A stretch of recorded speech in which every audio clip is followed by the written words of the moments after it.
आपण बघत आहात AKP न्यूज मराठी, आपला आवाज आपली ताकद। सबस्क्राइब करा, शेअर करा, लाईक करा। AKP news Marathi.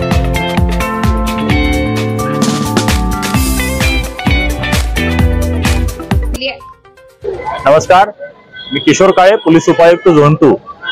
आज नाशिक रोड पोलीस स्टेशनच्या हद्दीमध्ये नाशिक रोड उपविभागाअंतर्गत सर्वच पोलीस स्टेशनचे अधिकारी व अंमलदार तसेच rapid action force Navi Mumbai यांची एक कंपनी आणि सोबतच SRPF आणि होमगार्ड यांच्या सगळ्यांच्या संयुक्त सहभागातून आगामी गणेशोत्सव तसेच ईद ए मिलाद या अनुषंगाने रूट मार्चचं आयोजन केलं होतं। सदर रूट मार्च मध्ये एकूण 50च्या आसपास अधिकारी आणि जवळपास 250 अंमलदारांचा किंवा होमगार्डचा समावेश होता। त्या ठिकाणी एकूणच रूट मार्चचा जो उद्देश आहे तो त्या ठिकाणी पोलीस प्रशासनाची एकंदरीत असणारी तयारी, सुसज्जता दर्शवणं आणि त्यायोगे आगामी जो गणेशोत्सव आहे किंवा ईद ए मिलाद आहे तो शांत, सुरळीत आणि सुरक्षित वातावरणात पार पाडणं हा होता।